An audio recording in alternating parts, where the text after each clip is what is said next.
loi de transformation de la fonction publique apporte beaucoup de modifications sur les 3 pans de la fonction publique, et qu'il est important pour les décideurs, agents également, effectivement d'avoir une vision exhaustive de ces mesures qui modifient profondément quand même, pour certaines, l'état du droit en la matière.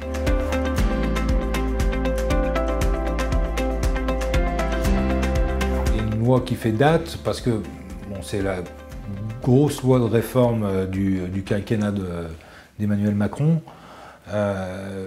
sachant que généralement on a sur un mandat de président de la République une loi, au maximum 2 lois en la matière. Je pense que la loi Macron est une loi d'équilibre entre les 2 quinquennats précédents. Et une loi qui apporte vraiment des modifications, à mon sens, attendues au niveau des décideurs locaux.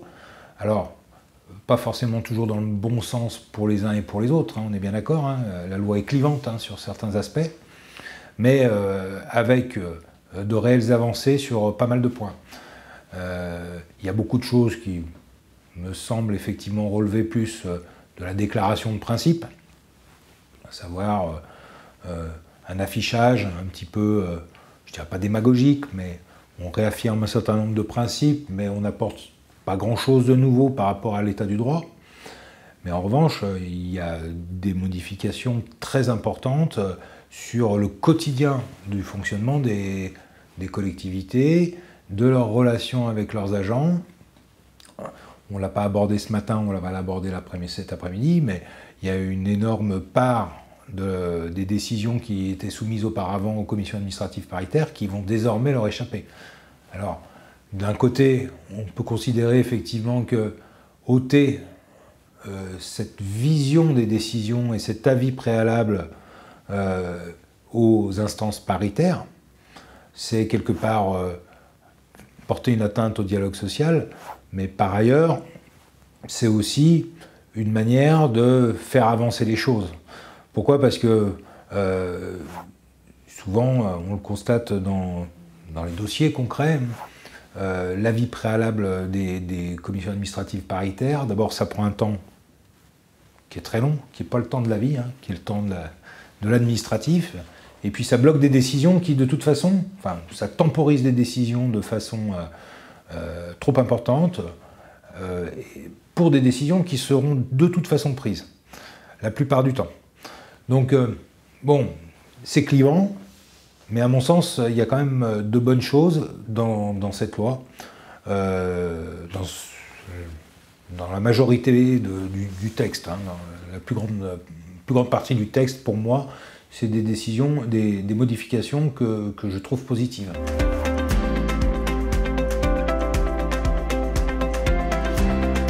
Les points d'inquiétude, ils sont légitimes de la part des organisations syndicales.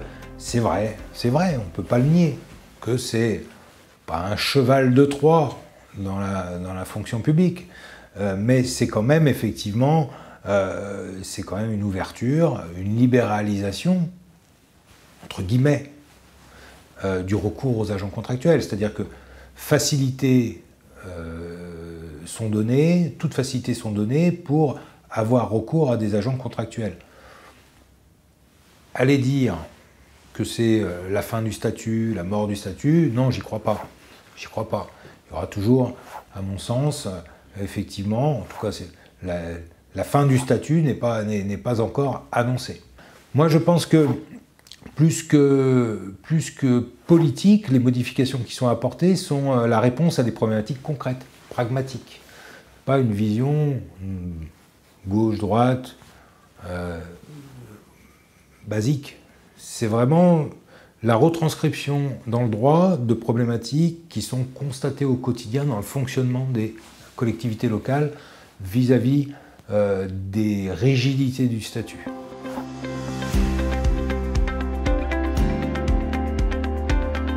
Je pense qu'il faut effectivement de la pédagogie.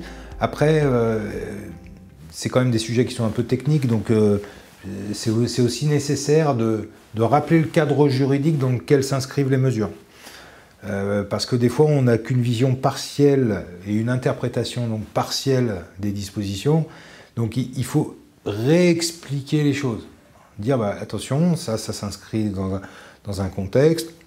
Ça finalement, par exemple la réglementation du droit de grève.